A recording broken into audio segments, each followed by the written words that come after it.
Si Annalie Berha. Hingi siya ng tulong na makausap ang kanyang dating kinakasama para sa sustento ng kanilang anak. Sustento. Idol. Ma'am Annalie, ilan pong anak nyo? Isa lang po. Ilan taon po? Meron po akong 3 anak. Hindi, yung anak nyo po kay Sir Ma. Okay, kay Sir po, isa lang po. At hindi po siya nagbibigay sustento. Hindi po kasi, nagkahiwalay po kasi kami noong September. Meron kami kasing problema. Sabi ko, doon ka muna sa inyo, makapag-isip-isip. Tapos, nung mga ilang linggo lang po nalaman ko na siya ay nag-resign. So, medyo naging dihado po yung... Ito na po, ma'am. Kausapin natin. Magandang hapon po, Mar. Yes, sir. Magandang hapon po. Sir, andito po si Annalie. Yes, sir. Nabanggit na po sa amin. O, sir, paano yan? Mag-usap kayong dalawa. Hello, Mema.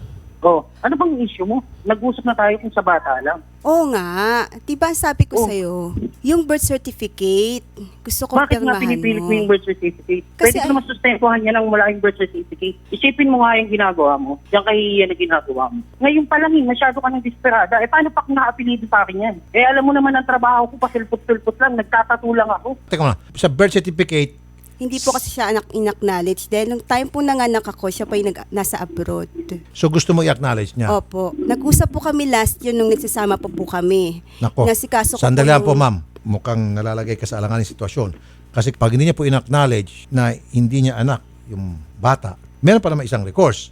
Magkukorte ka. And then, mapipilitan siya ipapa-DNA test ng korte. Opo. Pero for now, kahit di siya magbigay sa'yo, wala tayong magagawa. Opo. Now, Mr. Mar Castro, ako ay nag-aapila na lang sa konsensya mo na anak mo naman yan, suportahan mo. Yes, sir.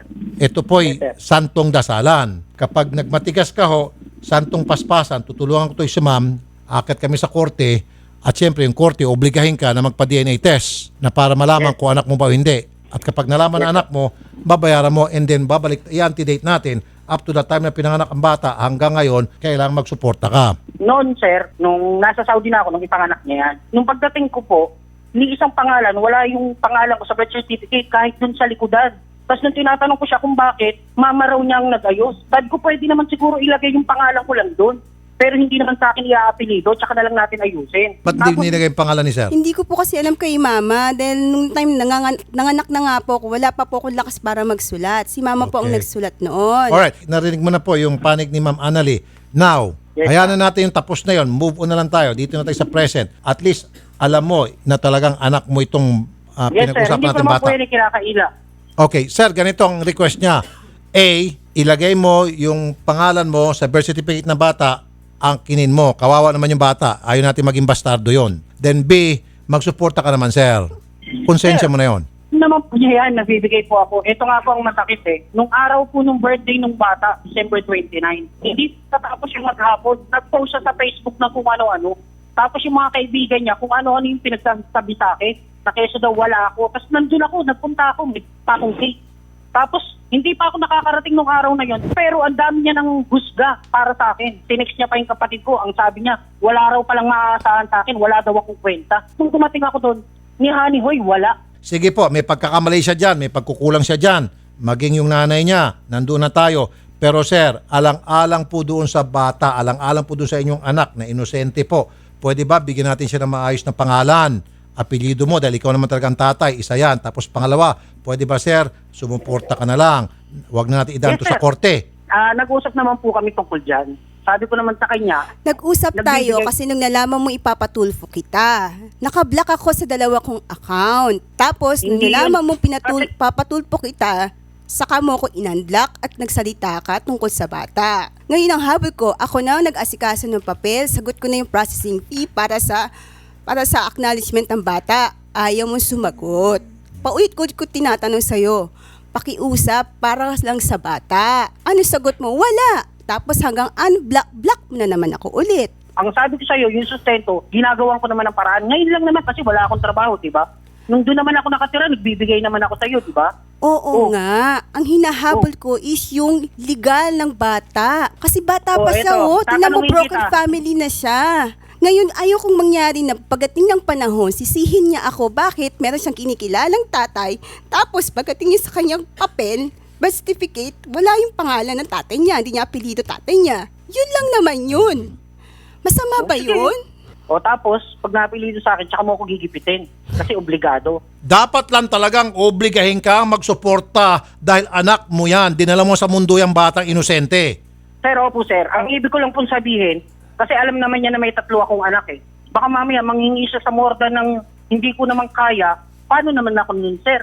Sir, kaya nga po sir, kapag yan ay nailagay na yung pangalan mo sa apelyido ng bata, idadaan natin to sa MSWD at doon po sa MSWD o DSWD, sila na po ang gagawa ng assessment kung magkano ho talaga ang iyong kailangan isuporta para sa anak mo. Para sa anak mo lang, hindi na kailangan yung mga anak niya o para dito kay Ma'am Annalie. Doon lamang sa bata, bukod tangi. Okay sir?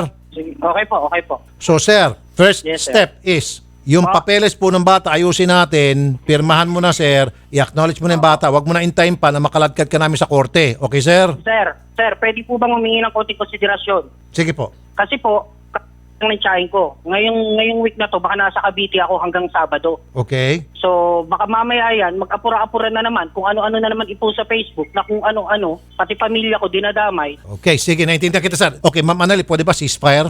Meaning, wala muna pong mga salitaan, wala muna bakbakan sa Facebook habang inaayos natin itong problema. Pagbigyan natin na umurong tong reklamo mo, magkaroon ng solusyon, at which is kami naman pong action dito. So, kailan ho ba pwede kayo sir na magkita para pag-usapan po tungkol sa papeles, Sir Mar? After po ng pagkalibing ng Saturday, mga Monday po. Sige po. Okay, and then pakiredy na rin po yung pera na pang-suporta para sa buwan na ito. Sir, pag-usapan nyo na, hindi ako may kialam kung magkano. Kayo nang nakakalam dyan dalawa. Okay, sir?